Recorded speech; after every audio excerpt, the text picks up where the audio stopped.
Doutor João, é com o senhor. Boa tarde a todos. Primeiramente, gostaria de agradecer ao convite. Em nome do Dr. Wagner, agradeço à GCZ e do companheiro que não está aqui presente no momento, o Marco Pedrosa. Agradecer o convite pela oportunidade de estar aqui com vocês nessa tarde de hoje. Como foi apresentado, meu nome é João, eu sou consultor técnico da Campo Rações e Minerais e nos foi passado a oportunidade de apresentar para vocês hoje à tarde um tema sobre efeitos da suplementação na produção de uma carcaça de qualidade. E quando, fazendo uma pequena introdução aqui, quando nós falamos de tipos de carcaça, nós temos vários cenários e podemos pontuar vários tipos de carcaça que nós almejamos, tá? Então temos como tipo de carcaça a carcaça que o pecuarista busca, que seria a carcaça com maior rendimento, com maior produção de carne e de cortes nobres, tá? Essa carcaça com melhor acabamento, com melhor resultado de peso para o pecuarista, vai favorecer ao frigorífico produzir uma carcaça que forneça ao mercado cortes padronizados, que hoje é o que o frigorífico mais preconiza em uma carcaça. Às vezes os pecuaristas falam, mas o meu animal de 20 arrobas está recebendo o mesmo custo de um arroba, a mesma bonificação de um arroba de um animal de 17. E às vezes o mercado tem bonificado isso aqui, que o animal, quanto maior a carcaça, mais peça padronizada. Tá joia? Quando damos sequência aqui, o microfone está falhando aqui.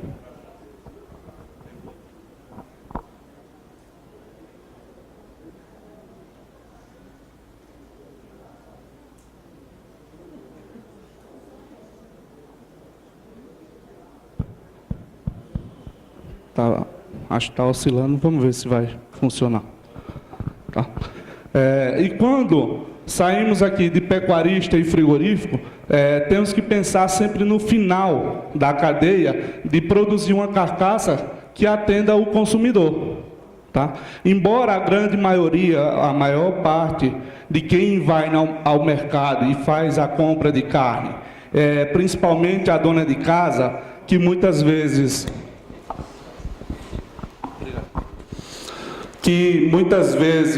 o critério de avaliação para a escolha da carne não é a qualidade, não é a suculência, são alguns outros fatores, mas tem crescido muito no mercado o consumidor que busca cada vez mais essa carcaça, bem produzida, com bom acabamento e com boa aparência e com um ótimo sabor. Então isso aqui é o que integra e o que é que nós temos que buscar quando a gente fala em produção de carcaça: pecuarista, frigorífico e consumidor final. Dentro da obtenção dessa carcaça de qualidade, nós temos vários fatores que vão estar influenciando. Podemos citar alguns, como aqui a genética, que esse evento está destacando bastante, está dando muita ênfase a esse fator. Então ele é um dos principais que vão influenciar na obtenção dessa carcaça de qualidade. Temos o fator idade do animal. O animal mais jovem tem uma carcaça de melhor qualidade quando comparado com o animal mais velho. E temos aqui o fator nutrição, que é quando a gente vai estar influenciando essa produção da carcaça via a suplementação que a gente está fazendo, adotando na fazenda. E todos esses fatores, entre outros que ainda não foram citados aqui, eles caminham juntos, tá? Mas aqui nós vamos dar uma ênfase maior à parte nutricional. Qual que é a influência da nutrição na obtenção dessa carcaça de qualidade? E para a gente falar sobre isso, a gente tem que pincelar, entender o que a gente chama de composição de ganho. Tá? Quando a gente olha para essa imagem aqui, essas duas fotos, essas duas imagens, quais são as diferenças que vocês podem citar desse primeiro animal para o segundo? Oi? Pasto, joia. A gente falando só no indivíduo, animal. Oi? Um tem bucho e o outro não tem. Está menos desbarrigado. Tá? Então, esse animal aqui que tem mais bucho em relação a esse, é porque a estratégia de nutrição dele é diferente. Tá? Esse animal aqui, eles vão apresentar composições de ganho diferentes. Então, esse animal aqui é um animal proveniente de um sal mineral e esse animal aqui de uma ração de um alto consumo. Então, esses fatores vão estar tendo uma diferença nessa composição de ganho. Ou seja, o que cada animal vai estar ganhando vai variar de acordo com a estratégia de suplementação que a gente utiliza. E num experimento desenvolvido lá na Habitat Colina, conduzido pelo Moretti, a gente conseguiu visualizar isso em números. Tá? No período inicial, esses animais tiveram um peso de 271 quilos e foram submetidos a diferentes estratégias. Essa primeira estratégia, o animal era suplementado com um proteinado de 0,15 gramas, ou 1,5 gramas por quilo de peso vivo. Na segunda estratégia, o animal era suplementado somente com sal mineral. O contrário, desculpa, esse primeiro era de sal mineral e esse segundo com um proteinado de 0,15 gramas. Durante o período das águas, eles tiveram, só para vocês entenderem aqui, no início desse experimento, eram feitas amostragens dos lotes e eram feitos os abates que a gente chama de abate referência. Então, todos os animais que iniciaram o experimento tiveram representação nesse abate inicial para determinar o peso de carcaça desses animais. No período das águas, os animais que foram suplementados com sal mineral tiveram ganho de 465 gramas. Já os animais que foram suplementados com proteinado de 0,15%, ou 1,5 grama por quilo de peso corporal, tiveram um ganho de 637 gramas. Tá? Quando a gente fez essa conta em carcaça, os animais do sal mineral ganharam 238 gramas de carcaça e os animais do proteinado ganharam 344 gramas. Tá? Quando a gente vai e faz essa conta em porcentagem, representa que o animal que estava no sal mineral, ele tinha que a gente chama de rendimento de ganho de 51%. Ou seja, cada quilo de peso vivo que ele ganhava, 510 gramas eram em carcaça. Quando a gente fala de um animal que estava no proteinado, a cada 1 quilo de ganho de peso vivo, 54% ou 540 gramas seria em carcaça. Tá? Então aqui a gente começa a ver a diferença e a influência que a nutrição vai impondo na produção de carcaça. E aí a gente pergunta, para a gente enxergar isso, como que é esse comportamento, quais são os fatores que vão afetar isso, a gente tem que entender o que é o boi. A gente olha o boi como um todo e no final da produção a gente enxerga o boi como carcaça. Mas, de forma geral, o que é o boi? Quais que são os componentes do animal? Tá? Então, a gente tem lá a composição corporal do boi distribuída em carcaça, que é o que o produtor entrega lá no final no frigorífico. Temos os componentes não carcaça, rumen, couro, sangue, pata, e outros. E temos o que a gente chama de conteúdo do trato gastrointestinal. Seria o que o animal está comendo, o que é que está dentro lá do animal. Tá? Isso aqui, tudo isso aqui vai ser modulado e vai responder aos diferentes tipos de estratégias nutricionais que a gente aplica nesse animal.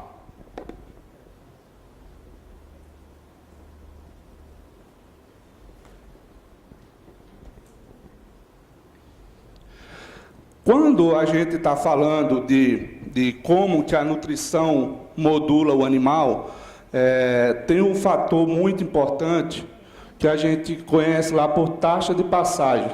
A grande maioria aqui, tanto os produtores como a turma da academia aqui das faculdades, estão acostumados a ouvir esse termo aqui, taxa de passagem. Então, esse talvez seja um dos principais fatores que vão influenciar na conformação e na produção de uma carcaça.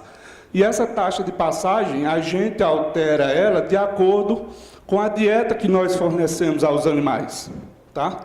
Então, através da dieta, a gente faz com que essa taxa de passagem seja mais lenta ou mais acelerada. Quando nós temos ela mais lenta ou mais acelerada, a resposta do animal também vai ser diferente. Tá? É como se aqui, essa sala aqui fosse o rumen, o bucho do animal.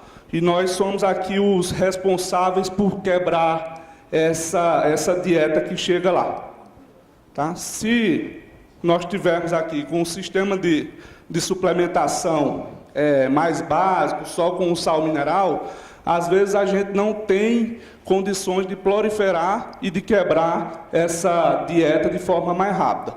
Mas se a turma chega aqui e fala, ó, a gente vai ter que quebrar, digamos que a massa, o capim lá do animal, a dieta, sejam os bancos dessa sala.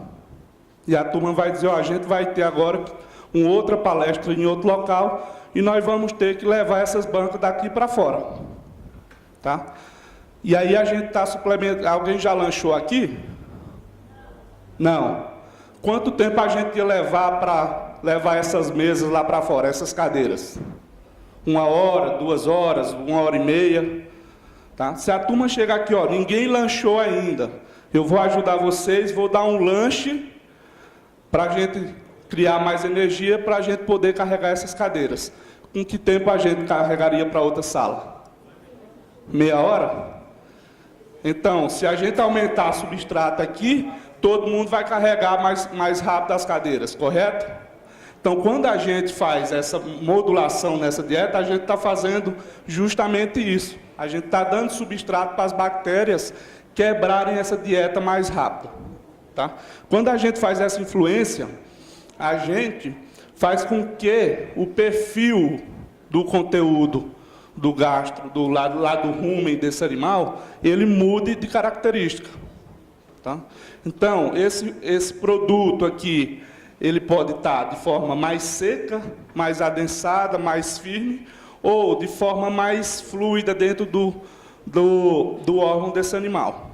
Então, a gente vai criando um efeito cascata em todas as próximas etapas.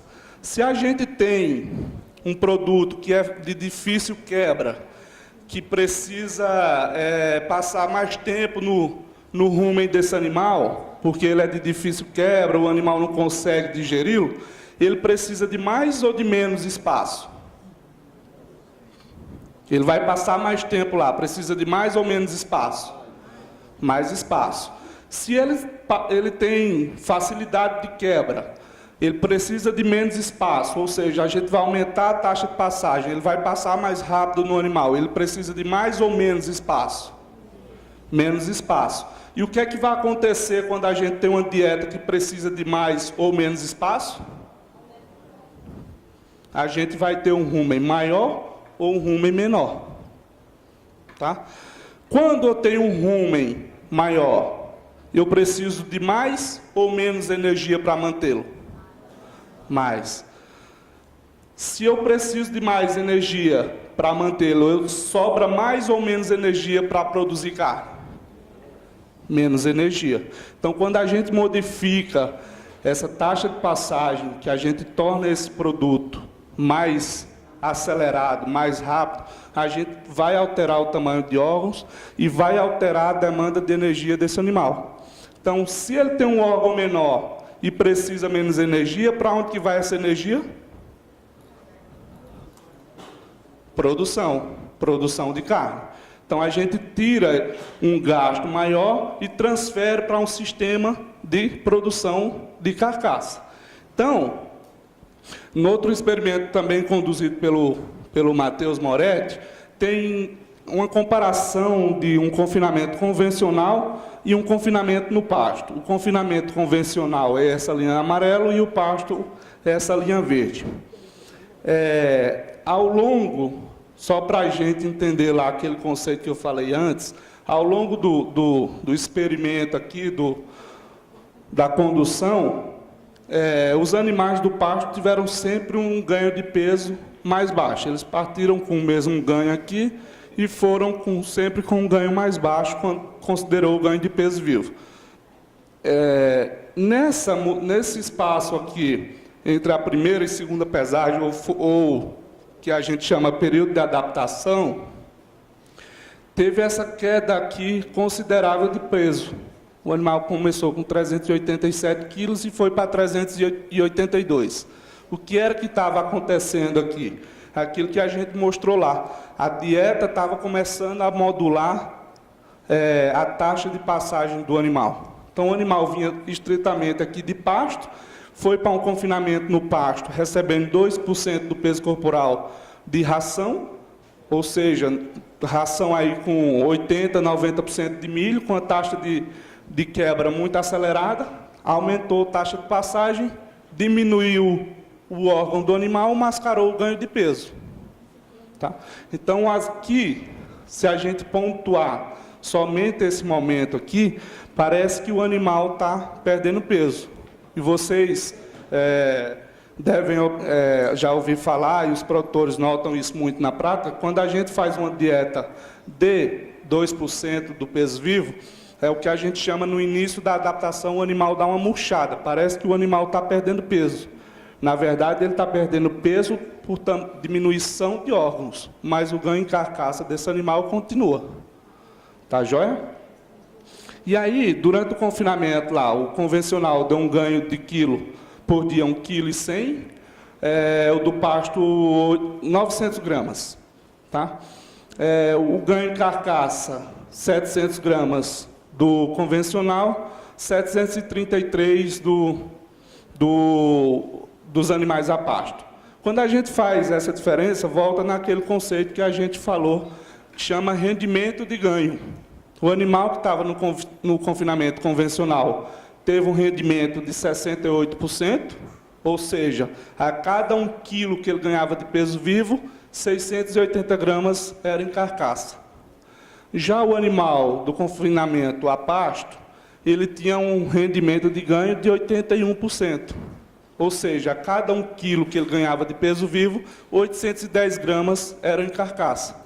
Então, quando a gente vem para o ganho de carcaça, essa inversão aqui que acontece, começa a equilibrar quando a gente vai fazer a conta para a arroba produzida. Então, hoje, um ponto que a gente faz quando vai fazer recomendação de dieta, a equipe técnica da campo não faz conta estritamente em ganho de peso vivo. A gente faz também a conta considerando esse rendimento de ganho para a gente ter uma previsão do ganho em carcaça, que é o que o produtor vai estar recebendo lá no final. Tá? Então, é como se um animal que tivesse ganhando 1,5 kg num confinamento convencional e um animal que estivesse ganhando 1,2 kg no pasto, com esses rendimentos médios que eles apresentam, é como que eles estivessem produzindo a mesma coisa em carcaça. Tá? Então, às vezes, o animal que está apresentando um ganho de 1,2 kg no pasto, ele está tão eficiente quanto o animal que está produzindo um ganho de peso vivo de 1,5 kg no confinamento convencional.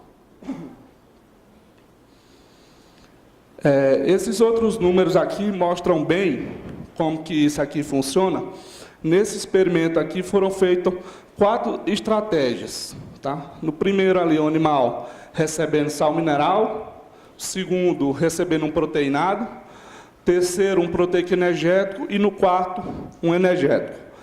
Nessa estratégia aqui, considerando o ganho de peso vivo, qual que seria a estratégia que vocês utilizariam na fazenda?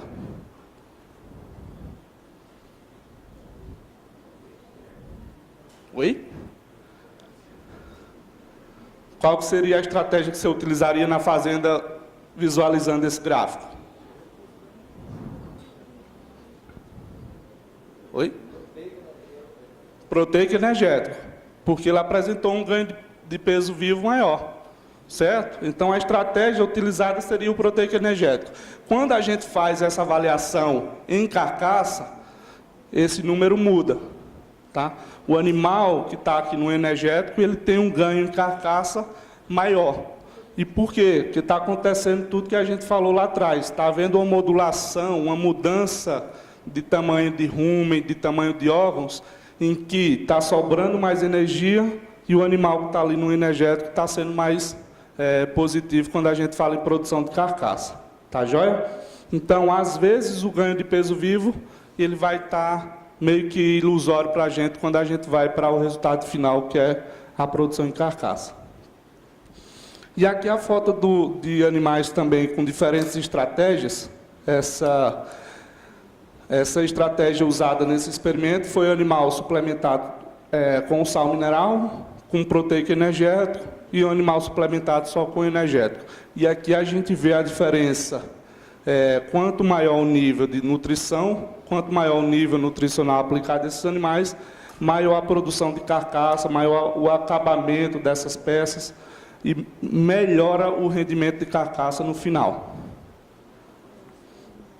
Um outro número que é bem interessante da gente discutir, esse experimento aqui foi um confinamento convencional, em que os animais também tiveram passaram pelo mesmo sistema daquele experimento que eu apresentei para vocês antes. No início lá do confinamento, que é o chamado D0, dia 0, alguns animais representantes dos lotes de cada tratamento foram feito abate e usados como animais de referência para o desenvolvimento dos números para frente.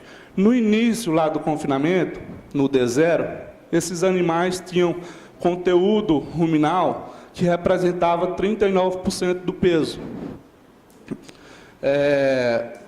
Quando a gente considera o animal sem jejum. E 10% quando esse animal estava com um jejum de 12 horas. Tá? Depois desses primeiros 60 dias, houve aqui uma queda no peso do rumen desses animais. Mais uma vez, voltando lá ao que a gente falou, uma adaptação quanto à taxa de passagem, diminuição do tamanho do órgão e diminuição do peso desse órgão em relação à carcaça do animal, ao peso vivo do animal. Tá joia? Então, isso aqui é nada mais que uma adaptação do animal à dieta que ele foi imposta durante esse período aqui, do 0 aos 60 dias. Então, o animal tem essa mudança, tem uma queda dessa proporção de peso, depois ela se estabiliza.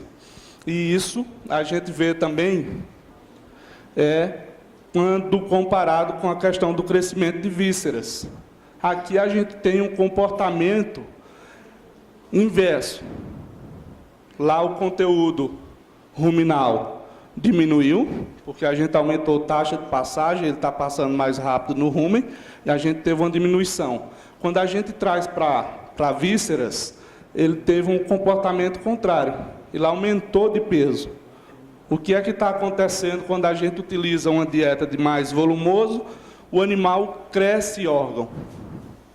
Quando a gente utiliza uma dieta mais energética, mais adensada, ele diminui órgão e para ele absorver mais, ele cresce tamanho de papilas. Então, os animais passam a ter esse comportamento. O animal lá de um sal mineral, no pasto, com uma fibra mais difícil de ser degradada, fica com um produto no rumen nessa forma, mais densa, difícil quebra, e vai precisar de mais espaço, o órgão grande. E as papilas desse órgão, menor, porque a absorção, o desafio de absorção dele é menor. Quando a gente adensa essa dieta, passa por uma dieta de confinamento a pasto, faz uma utilização de um proteico energético, essa dieta muda, fica com a consistência mais leve, passa mais rápido pelo órgão e ele diminui de tamanho, que é o que a gente viu no gráfico anterior. Cai a concentração, a relação do peso do conteúdo ruminal em relação à carcaça. E, quando a gente faz isso aqui, o animal está sendo desafiado a absorver mais, que é uma dieta mais rica em energia, mais adensada, e aí ele cresce papilas. Então, aqui você vê a diferença na quantidade e no tamanho de papilas, quando a gente compara dietas de um sal mineral ou com a dieta de um confinamento a pasto, no caso aqui 2% do peso corporal. A gente consegue fazer essa modulação, faz essa mudança de rumen e torna o animal aqui mais eficiente, absorvendo mais, crescimento maior de papila. E aí, com todas essas questões, a gente deixa sempre o questionamento. O ganho de peso vivo, ele é um indicativo ou é a única ferramenta para a nossa tomada de decisão? Ele passa a ser uma ferramenta, não o único indicativo para a gente fazer uma tomada de decisão na determinação de uma estratégia ou outra. Aqui a gente vai ter vários fatores influenciando. Então, o que a gente deixa sempre no final, quando a gente faz essas explanações, em estratégia com maiores níveis de suplementação, o ganho de peso vivo diário não deve ser o único parâmetro a ser avaliado. O ganho em carcaça passa a ser um fator de grande importância nessas horas. Animais, quando suplementados a partir de 1 grama por quilo de peso corporal, ele tem que ser valorizado, porque esse animal já está produzindo uma base, um alicerce para o ganho de carcaça futuro. Então, quem usa a estratégia de animal suplementado com um proteinado, ele já tem que ter uma diferença na hora da negociação.